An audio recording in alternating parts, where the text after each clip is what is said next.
Hello and welcome to the Equine Committee Lunch and Learn. My name is Peggy Hoyt. I'm the chair of the Equine Committee for the Animal Law section of the Florida Bar. And I have with me today Cathy Sobke, who is going to be our presenter. If you would like to join the Animal Law section or the Equine Committee, you can contact me at peggy@hoytbryan.com. I'll put it in the chat. If you have questions, you can put them in the Q&A box. And without further ado, I'm going to turn this over to Cathy. Hi, my name's Cathy, and as Peggy just introduced, I am an attorney at Q Legal. I graduated Sweetbriar College in 2005. I went to FIU for law school, and I graduated that one in 2009. And since then, I've been doing kind of a mix between transactional and litigation work. The nice thing about equine law is that it's kind of a collection of lots of different areas of law. So it's business, it has to do with some agricultural, it has to deal with contracts. And that's kind of where we're approaching it from today, is the idea that kind of came about during a lawyer think fest that we were having, is how we can protect our animals once they leave our hands. So if you guys, again, have any questions, you can either ask them during the session or in the chat box, or you can contact me afterwards. This PowerPoint that I'm going to be sharing here in a second should be available for download for everybody.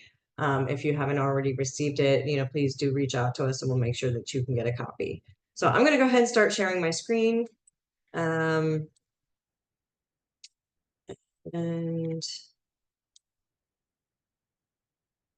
okay. So you should be able to see my screen that says how to ensure your pet stays in good hands. Hopefully we don't have any technical issues where you guys can all see that. And so we're going to be touching on a few contractual ways of ensuring that your pet stays in good quality care. And also some pragmatic ways of going about it, things that I have seen clients do and things that I have done myself, just to make sure that when you're rehoming a pet, that they stay with good care. So, if you have animals like horses, it's not uncommon for them to have multiple owners during their lifetime. The animal can live 30 years and they're a large expense. So you, for some reason, if want to give it to a new home, or you're trying to sell it and you want to make sure that nothing happens to this animal once it leaves your care.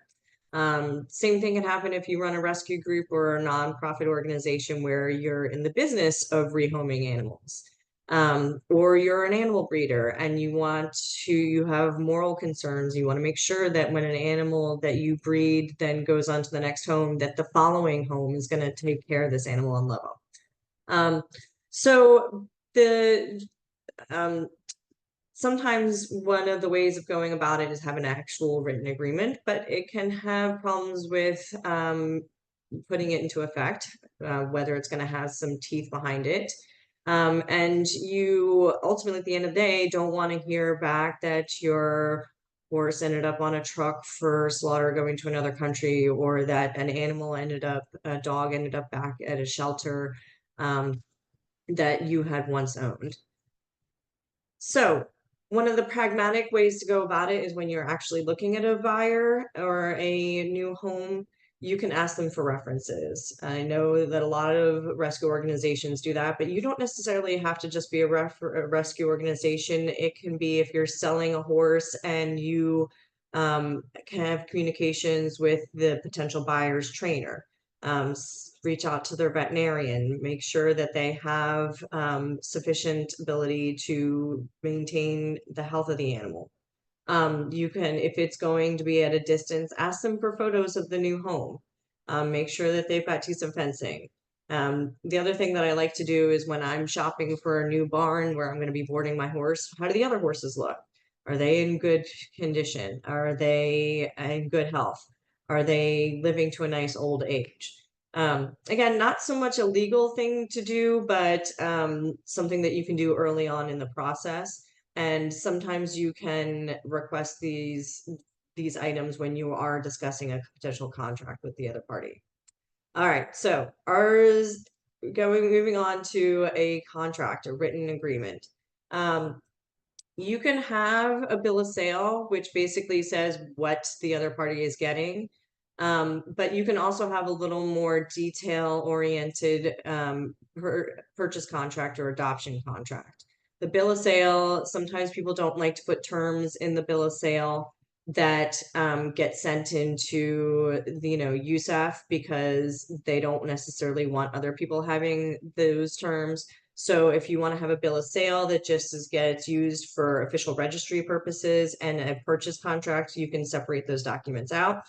Or as long as you have a written agreement and it's all in writing, you should be able to enforce it. But don't be afraid of putting things in writing. One of the other things that you can do in a purchase contract is to have pre-purchase conditions wherein maybe the horse goes off for a trial period, but you want to include things in that trial period that would be contemplated in case something goes wrong, like who pays for the transportation of the animal to come back if it doesn't work out. If you sent it out on trial and the buyer says, well, come get your animal and it's 3 states away, that's going to be a large expense for you. Do you know this new trainer and barn that they're going to? If you don't, maybe you're not as willing to have the animal go out on trial. One of the things that you can do if the horse goes out on trial, because I haven't really seen this happen with small animals, but on horses, you can have a situation where the buyer pays for an insurance policy to maintain the animal's health. And then you just have to make sure that the seller is an additional insured on the policy because the buyer technically doesn't own the animal yet. It's just a trial period. So if everything goes well during trial period, then the buyer becomes the owner, and then the quote unquote title ownership of the horse will then transfer. But again, make sure that you work out and discuss with the potential buyer what's going to happen if issues arise. What happens if the horse gets injured? Again, the insurance policy, if you have insurance, should help cover that contingency. But who's going to be responsible for making medical decisions if the horse does get injured? Is that the potential buyer or is that the seller? One of the things that you want to make sure is that if the animal goes on trial, that you don't just get half of the purchase price. You want to make sure that the entire payment gets received before ownership transfers. That's why if it's a registered animal and it's registered with a breed, holding back the breed registry papers or a passport might be helpful in order to ensure that you really are getting the full payment. Also, having all of this into a written contract will help ensure that you get full payment because now you've got a writing that says, oh, the purchase price was $5,000, not the $2,500 they gave me. And the other thing to consider is what if the horse has an incident when it's in the potential buyer's hands and then it starts with some behavioral issue. Again, this is not necessarily a contractual thing that you can work around because anything can happen and it's not necessarily anybody's fault. But this is a pragmatic thing that maybe you should think of before you send your animal out on trial. Again, if it's a far distance away and you're not familiar with the parties and their trainer or the barn and they're not willing to get insurance, maybe that's not a great fit for you. But if you know the trainer and they're willing to get insurance and name you as an additional insured and they're willing to sign this contract, then maybe a pre-purchase trial period is a good idea. That way, the potential buyer gets to decide whether that really is a good fit for them and the animal has a more likely success of staying in that new home. Okay. If anybody again has questions, I'll be sure to put them in the Q&A section. One of the most prevalent ways that I would like to see people include in a written contract is a right of first refusal. And that they teach us in law school that property, thing that you own, you don't just necessarily buy the whole thing. You have to think of it as a bundle of sticks. And so every time that you sell a piece of a property, usually real property, but you can also use it for personal property, like an animal, like a dog or a horse, you maintain one little stick of interest when you sell that. So basically, in this situation, you're selling the animal, but you're maintaining the right to be the first person to buy the animal back. Okay, so if the new buyer or wants to ever resell, rehome, they have to contact the seller first and say, hey, I am going to be rehoming this animal. And that situation that obligation arises if they get a bona fide offer. So say the new buyer or the new owner gets an offer to sell the animal for $100,000. You, as the original owner, can't come in and say, okay, I'll purchase it for 5,000.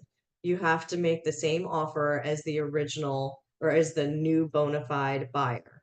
But the nice thing about this is that, say the animal is being sold for $1 or given away, you can then get contacted when the animal is being rehomed, and you get the first right to say, no, I don't want this animal going to the wrong situation. I'll take him back and I'll find a good home for him. If you, new owner, lost your job or having financial difficulties and you can't take on the obligation of making sure that it goes to a good home, you are the one who has the ability to say, no, I'm not putting this animal on a meat truck.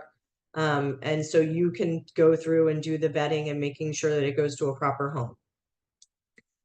So here is some example language of a right of first refusal. I'm not necessarily going to go through this at depth, but one of the good points about getting a copy of this PowerPoint is that you'll be able to not steal, but use some of this language in your own contracts.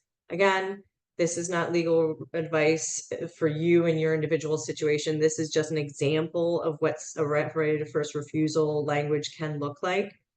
And, it's very detailed because it's kind of a complicated situation. What happens? How long does the seller have to accept this offer? What happens if they don't provide notice? I sold a horse several years ago, and I included in my contract a right of first refusal. And the nice thing about that was that the horse, what she was subsequently sold to and is now living her best life ever as being doted on by this 14-year-old girl.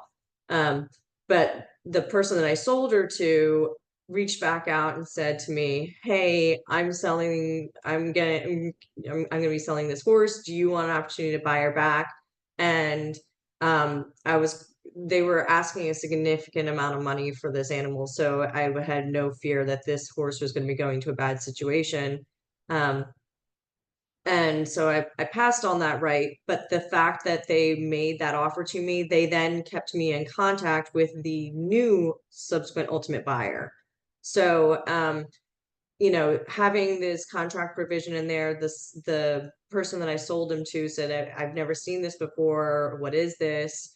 So I know it's not as common as I would like to see. The only problem with this is that, say, the seller has to be able to want to enforce it. Okay. So if you are a rescue group and you're looking to take back an animal, you have the obligation to think about how your image looks in your local community. If you're looking to take back an animal and enforce these rights, it's also you have to figure out where the animal is located. You're gonna have to have significant resources invested in taking back the animal. What happens if they didn't give you this right? They didn't follow the contract and the animal is being sent to downstream to a home that is you know, either not responsible or you know, again, worst case scenario for a horse, like the meat truck situation, what can you do if they haven't give you this right of first refusal? Well, you can file an emergency petition with the court and ask them for an injunction. An injunction is a court order to stop something from happening. Whereas a regular lawsuit is asking the court for relief, what you're usually money. What you're asking for an emergency injunction is, hey, I want this to stop from happening. And what you're looking to have stop from happening is a transfer of the ownership of the animal to the third party new buyer.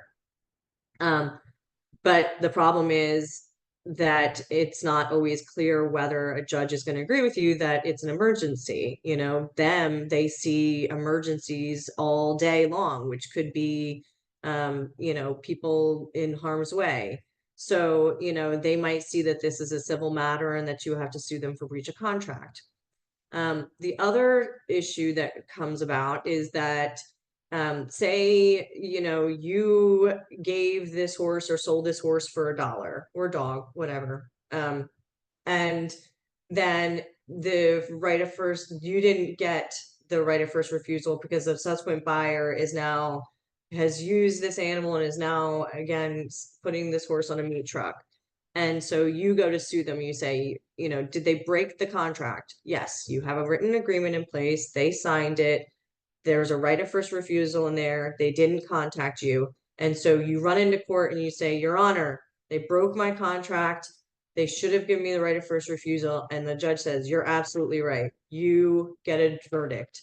And what is your verdict? $1, right? Because animals are personal property, right? We all love our animals, but a court is not, and especially in Florida where I'm jurisdiction, they do not assign sentimental value to animals. It is, if you contracted to buy this animal for $1 and it sold for $1, then that might be what your damages are limited to.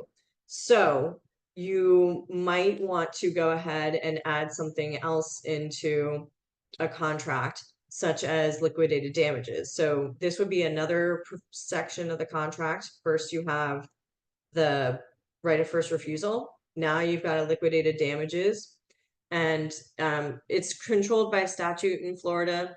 It's an amount which is reasonable in light of the anticipated or actual harm caused by the breach, the difficulties of proving the loss or proof of loss, and the inconvenience or non-feasibility of otherwise obtaining an adequate remedy. So if you have what we call liquidated damages provision in your contract, the point of that is to walk into court and say, Your Honor, instead of us spending a whole bunch of time trying to figure out how I've been harmed by this, I'm going to set an amount in here that I've been harmed and that I should be eligible to receive in the event that there's a breach. So in this situation, you could reasonably put, not like, if you're selling horse for $1, I wouldn't think that it would be reasonable to put, you know, $100,000, but you can put a few $100s, a few $1,000s reasonably in there because, you know, how much it would cost for you to find a replacement horse? How much would it cost for you to try to enforce this contract? It would cost court costs if you would have an attorney's fees, you know, so you can put a reasonable amount in there.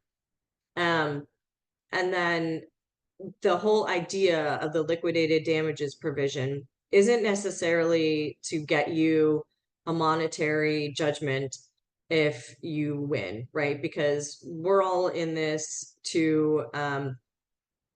because we love our animals and we want to make sure that the animal ends up in good hands. But the whole point of that would to be a deterrent, right? Because if they don't give you the right of first refusal, what's the worst that happens to them? Well, the worst that happens to them is that they have to pay you a few hundred or a few $1,000s. And that might be incentive enough for them to come back and give you that opportunity to take the animal back. So that's why I like including, you know, the right of first refusal in there, and then also liquidated damages provision, because if you only have a contract for an animal that's worth $1, how are you going to put some force behind it? Well, a liquidated damages provision can be used. Nothing is fail safe, so just a lot of it depends on your situation. But these are things that lawyers do in order to make contracts enforceable. The other thing that you can do is have the loser pay attorney's fees in your contract. In Florida, business organizations have to have a lawyer represent them. So if you have to hire a lawyer to go in and represent you, you need to have it in your contract that the loser pays for attorney's fees. The other thing that you can do is in selling an animal, you can not transfer all the rights of ownership. That's those bundle of sticks I was talking about. If you're a breeder, you can reserve some rights, such as rights to then rebreed the animal. Breeders have an interest in preserving the reputation, and they also want to keep track of potential offspring. I had a friend and a client who is a dog breeder, and she has I know some breeders, they give you basically a refund if you sterilize your animal, if you get them neutered. But what happens if the animal ends up getting bred irresponsibly, like too young, right? It can cause a lot of health complications for a dog or an animal that's bred before they're mature enough. So she had it in her contract that she retained the rights to breed. So she would sell a puppy, and unless you specifically said, I want the breeding rights, she kept those breeding rights. Well, lo and behold, somebody in 6 states away let their dog get bred by another dog when it was too young. And so so that was a breach of the contract.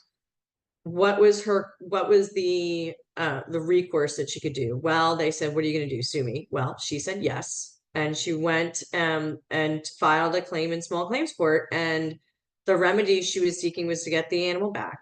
And because she had that in her contract, and because she retained the rights to breed the animal, then she was going to win in court. So she got them to leverage them into an agreement to go ahead and no longer breed the dog. They got her spayed, and she was able to step in as a responsible breeder and make sure that nothing else happened to her animal.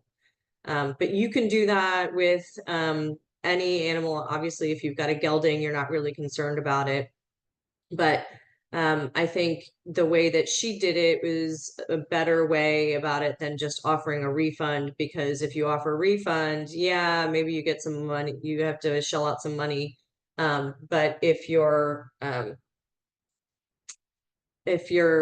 only transferring ownership rights and not selling breeding rights, then you can come in and have some leverage after the fact.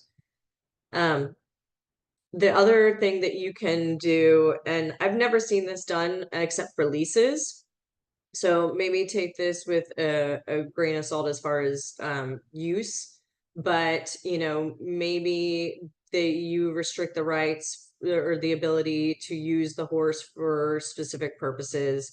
Obviously you don't have to restrict criminal activity like dog fighting, because that's not allowable anyway. But if you're selling a lame horse, or not a lame horse, but a horse that's had some injuries in the past, and you want to make sure that it's not used for barrel racing or jumping or something that's going to be high impact and cause re-injury, then you can put it in the purchase agreement that you're going to restrict the use of the animal to trail riding or flat disciplines like dressage and whatnot.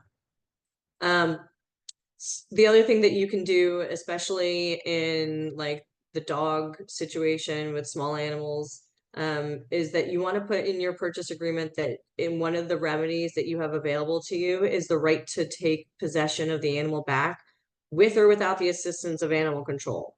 That means if you have to file an injunction or you get before a judge, you can say, listen, Your Honor, they contractually agreed to me getting the animal back, as in my dog breeder scenario that I put in there. You get that's one of the things that you're asking for, is not just for money. You know, I don't necessarily want just this bad actor writing me a check. I want them to give the animal back to me, and they agreed to it, and they signed a contract for that. So again, that's another provision that you can put in your purchase agreement, that you won't necessarily want to bill a sale, but and then, you know, you can put in there that you do it with or without the assistance of animal control. Pragmatically, would you want animal control to be involved if you're showing up on somebody's property and trying to take their dog or their horse? Yeah, that's probably a good idea. But you don't necessarily need to. And putting that language in there could protect you in case animal control or the police show up because you're looking to take possession of the animal back. The problem with all of this is that if you go and this is your purchase contract that you have with this buyer, right? Well, as soon as you waive your right of first refusal, subsequent buyers might not be aware of any of these restrictions. They might not be aware that this animal was sold only for trail riding, and they might not be aware that you still retain these take back rights, or that you still hold the breeding restrictions, right? They might not be aware of it, and they, even if, you know, contractually you never gave away the breeding rights that you had to the original animal. So just something to think about, that, you know, that obviously there are upsides to including this language, but nothing is foolproof. Okay, I'm gonna check the chat and just make sure we don't have any questions yet, but I don't think so. That was a little dense as far as the right of first refusal, liquidated damages, restrictions. If anybody needs additional explanation on that, feel free to ask. The other thing to do is have the animal, again, this is not necessarily a legal requirement, although in Florida, if you've got a bill of sale for a horse, you are required to provide a microchip number. But another thing to do is have the animal microchipped and then track that microchipping, because the breed registries and competition registries, they will have animals searchable by microchip. So you can keep track of the animal, like, okay, it's gotten sold 3 more times, and now I know it's in Oklahoma and it's being used at these competitions for barrel racing. I can reach out to the owner and say, oh no, we were not supposed to have this happen, or you know, it is a way to track an animal that you no longer have contact with. The next pragmatic way that I have found to be quite useful is keep in contact with the buyer and subsequent buyers through social media. You know, I'm still Facebook or Instagram followers with the girl I sold my horse to, and now this 14-year-old that now owns her. And the whole reason I know that, and that this girl this horse is now living her best life ever, is because I see this 14-year-old, you know, giving her carrots on Instagram, and, you know, doing competitions and winning, you know, ribbons, and loving on this animal. And so even if I've waived my right of first refusal and that horse has now left, you know, I can't step in legally, I can always reach out to them and say, listen, if you've ever need a place to rehome this animal, please reach out to me, because I already owned her. I'm interested in her. And so it helps them stay within good hands, because you are going to step in if there is a drastic change in a situation, or a bad actor that's looking to come in and somehow take possession. So that was what I had on the contractual limitations. Peggy and I were having some discussions that the soft landing may come across as some people might have interest in providing like estate planning. So, I'm gonna stop sharing the screen and hopefully, okay, now it should just be me. So Peggy is here to answer any questions that you might have as far as like estate planning, because that's not my wheelhouse. But I do have a couple of questions here. Does writing the meeting about if she is being used for purposes, does that protect the if you're trespassing or taking an animal from someone's property? No. Okay, so the question is, does writing in the contract that you can take the animal back if he or she is being used for the purposes outside the scope, does that protect you from liability for trespassing if you take an animal from somebody's property? If you just show up and you commit a crime of trespass, then no, you cannot just go onto somebody's property and take the animal. That is why you would need to go to court and get a court order saying that you have the right to take the animal. You don't want to just show up, because pragmatically speaking, what's going to happen is that they're going to call the cops on you. The cops are going to look at this contract and they're going to say, this is a civil matter, go to court. And what they want you to do is go to court and get an order. And then an order is, you're going to get a writ that says that you can take possession of the animal back. So that's a really good question. Please don't go out committing crimes because you're trying to exercise your contractual rights, because that, trespass is not just a civil, when expose you civilly, it also expose you criminally. So yes. And Roberta asks, is there any effective remedy against the innocent subsequent buyer? Is there any effective remedy against the innocent subsequent buyer? That is a good question. There, you may or may not. I think it would depend on how a court would look at it. If you got if they failed to exercise your right of first refusal, and then another buyer came in and took possession of the animal, there's nothing that would protect them except for if they had a representation and warranty. And so, okay, innocent buyer comes in and doesn't know about this right of first refusal. Okay. If they were my client, what I'd want them to get is a representation and warranty that says that they own the horse free and clear, that there's no what we call encumbrances, and that they can transfer ownership of the horse to my client.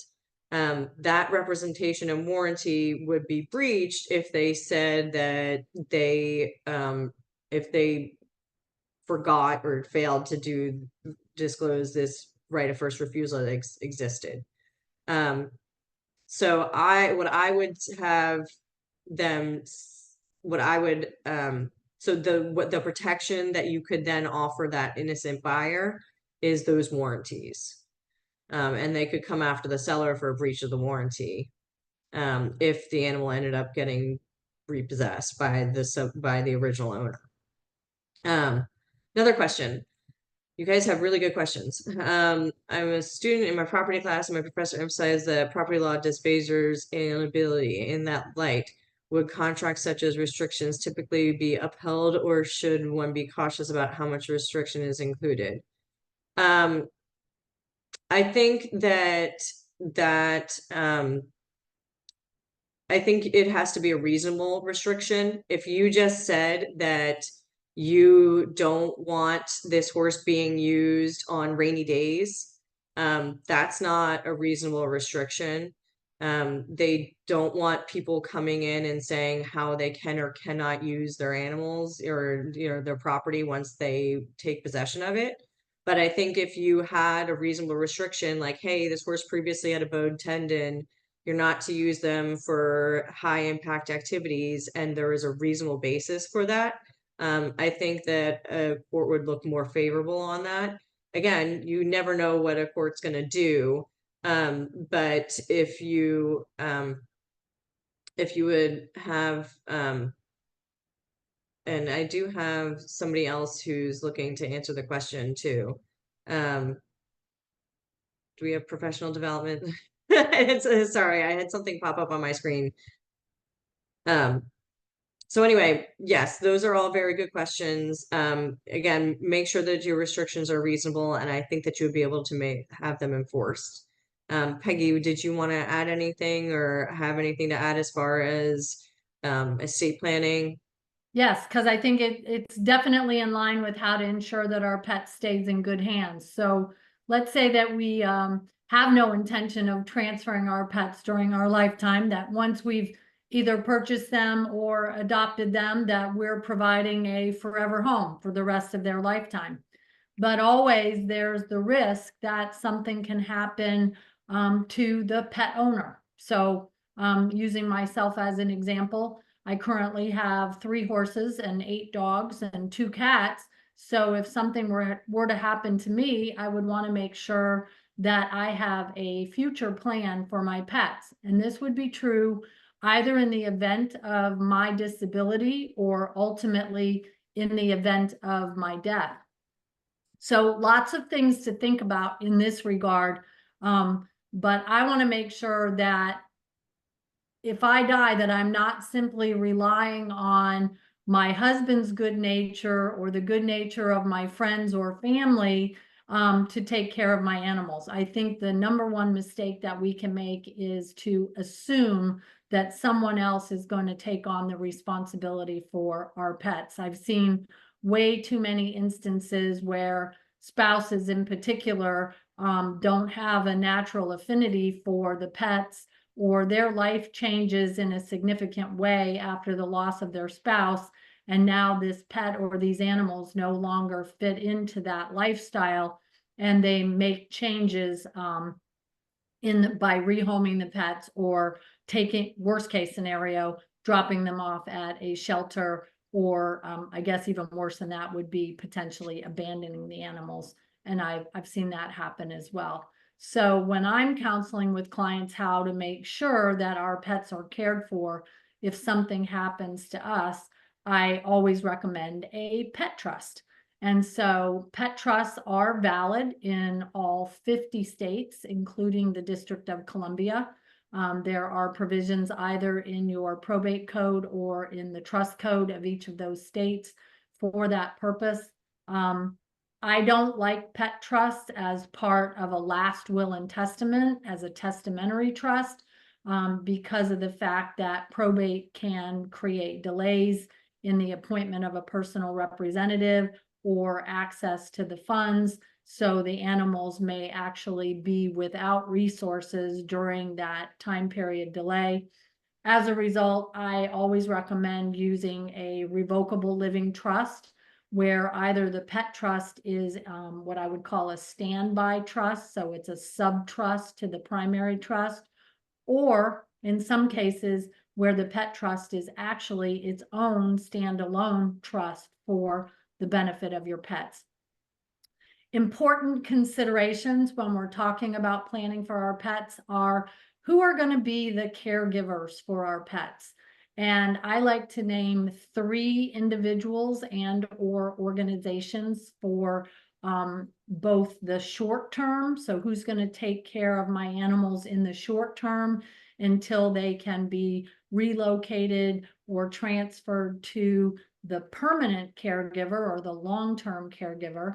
So thinking about who those individuals are going to be or who those organizations are going to be can often take some serious consideration or some research in some instances, especially if you're choosing an organization for that purpose. Then, while you're crafting the pet trust, there are a lot of other considerations, not just who's going to be the short-term or long-term pet caregiver, but who is going to be the trustee, who's the person or the organization that is going to manage and administer the assets that are being left for the benefit of the pets. Which raises the next possible question, which is how much money do we leave for the care of these animals? And the answer to that is it depends. It depends on where you want your animals to live, what kind of animals you have. Are they dogs, cats, horses, birds? And what kind of lifestyle you want them to have. So when I'm talking to folks about where animals are going to live, I've crafted a couple of names, but one I call Forever Home, and that's where the animals would actually remain in the pet caregiver's home. So if both my husband and I were to pass away, what I would prefer is that I want my pet caregiver to simply move onto my property into my house and continue to care for my animals where they are used to living. So nothing really changes for my pets. It's just who's providing the day-to-day care that changes. The second option is what I call Forever Family, and that is a rehoming option where another family would adopt or accept the lifetime care of your pet, either gratuitously or for remuneration. And usually it's best if there's remuneration for that, because if we're asking people to take care of our pets over the long term, there are going to be expenses associated with that.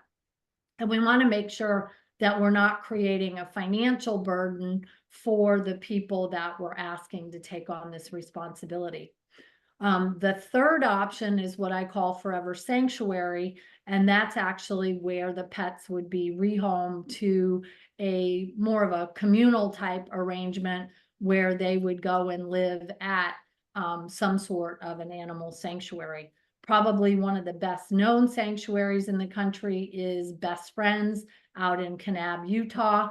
Not necessarily the ideal situation for most people's pets, but could be a possible solution. There are also lots of organizations that are starting to crop up that are providing these permanent care solutions for pets. I've been working most recently with the Leesburg Humane Society to develop a Forever Home Pet Trust, where they are actually, they've purchased property that has 2 residential homes on it. One's going to be for cats, I believe, and one's going to be for dogs, where they would actually live in a home-like environment. And employees of the Leesburg Humane Society would actually live in those homes and provide the day-to-day care. So there's lots of organizations that are starting to get on this bandwagon to provide these perpetual care solutions. Ultimately, you have to think about what are going to be the costs associated with providing this care. So I was helping some folks this morning, and they have birds that could potentially live to be 75 or 80 years old, and the birds are currently only in their 30s. So really, we're planning for another 50 years of these birds' lifetime.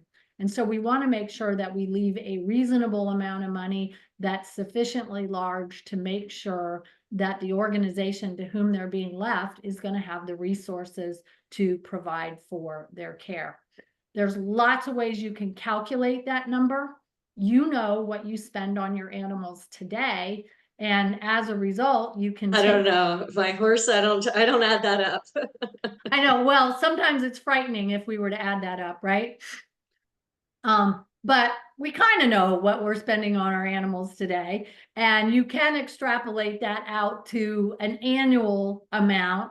And then I always suggest that people assume an extraordinarily long lifespan for their animals. So if we're planning for a cat, I would say 25 years. If we're planning for a dog, I would say at least 20 years. If we're planning for a horse, I would say at least 35 or 40 years. Now, that may cause you to overfund your trust, but I would rather overfund a pet trust than underfund it, because if we leave these animals in someone's care and we don't leave sufficient resources, we have put everybody in danger, the pet caregiver as well as the animals. And I don't want people to do that. There's lots of funding sources that you can look to. You can look to your personal cash assets, checking, savings, money markets, your investment accounts, your retirement accounts. You can look to purchasing a life insurance policy solely for the purpose of making sure that you're leaving sufficient assets for the benefit of your pets. You can leave business interests, you can leave real property interests, you can leave personal property interests if they have value, but just making sure that you really think about all of the factors that go into how much it's going to cost to care for your pets throughout their lifetime. The other thing I would say about overfunding a pet trust is that it may leave sufficient resources to purchase health insurance for the pets to make sure that they're going to get the veterinary care that they need. We want to make sure that they continue to get the supplements or monthly treatments that they are entitled to and need to have their best life. And we want to make sure that we have some reserves in the event of a chronic condition or any kind of emergency condition that might arise.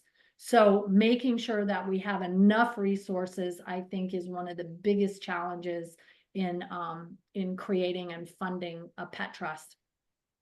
The other thing is you want to make sure that you keep that pet trust updated over time, because if you're like me, the identity of your pets can change over time too. So 3 months ago, I only had 6 dogs. Now I have 8 dogs. 3 months ago, I had 4 horses. Now I only have 3 horses because I lost one very unexpectedly. I may be getting another horse, so that number could go back up. So those numbers can change all the time. And as a result, we want to make sure that we're continuously reviewing our pet trust and its provisions, continuously reviewing the assets that we're using to fund that pet trust, and making sure that we do have sufficient funding, and continuously talking to those people and organizations that we've selected as our short-term and long-term pet caregivers to make sure that they're still willing to take on that responsibility. All right, we're still not done, because we want to talk about what happens at the end of the pet's lifetime. How do we want the pet cared for at that time? Do you have any specific euthanasia requirements? Do you want your pets to be cremated or buried? And then where do you want the final disposition of that pet's remains or cremains? Once the purpose of the pet trust is complete, meaning that all of the animals have either been effectively rehomed and assets distributed for that purpose, or the last of your pets has actually passed away, and so now the purpose of the trust is complete, who is going to be the final or the remainder beneficiary? And I always recommend that you consider naming animal-related organizations for this purpose. I do not recommend naming people as remainder beneficiaries to pet trusts, because I think it gives them an incentive perhaps to contest the provisions of the pet trust and try to cause that pet trust not to be fully funded or available for the pet's use. I think the most famous case in this regard is the Leona Helmsley case, where she left $13 million for the benefit of her dog Trouble, and interested persons decided that this was too much money for the benefit of a dog, and so they took it to court in New York, and unfortunately the courts agreed that $13 million was too much for a dog, and they reduced that amount to $1 million. I have a personal problem with that, because that was Leona Helmsley's money, and she should be able to leave whatever amount of money she wants to leave for the benefit of her pets. But unfortunately, the court didn't see it that way. So I don't recommend naming people as remainder beneficiaries. I always suggest naming charitable organizations.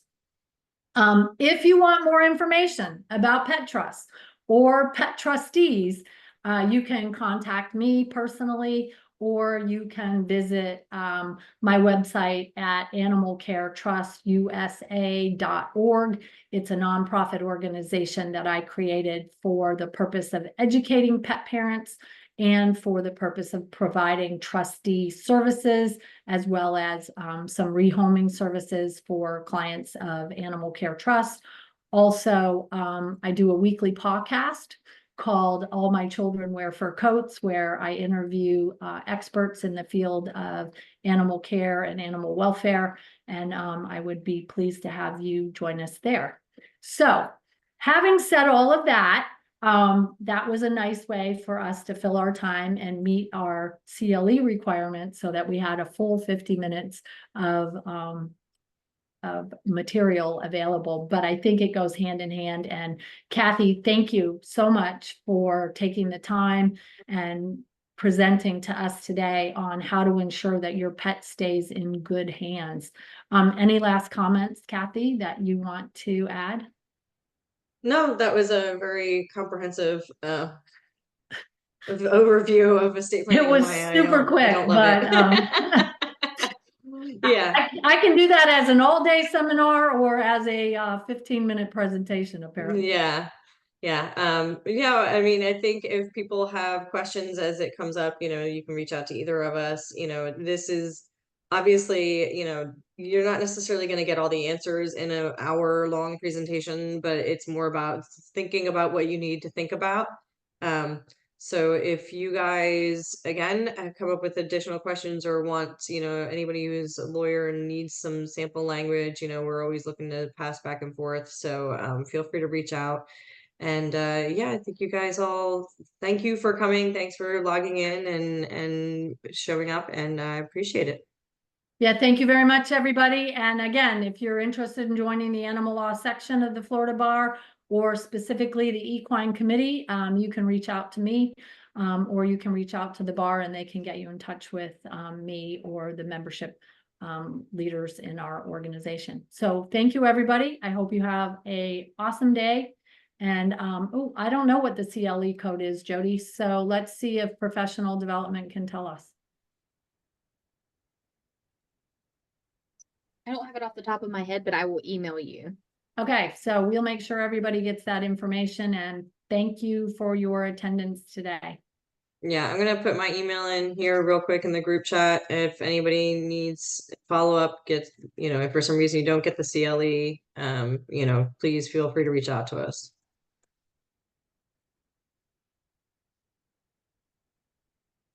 Thanks, guys. Have a great day. Bye. Bye. Thank you.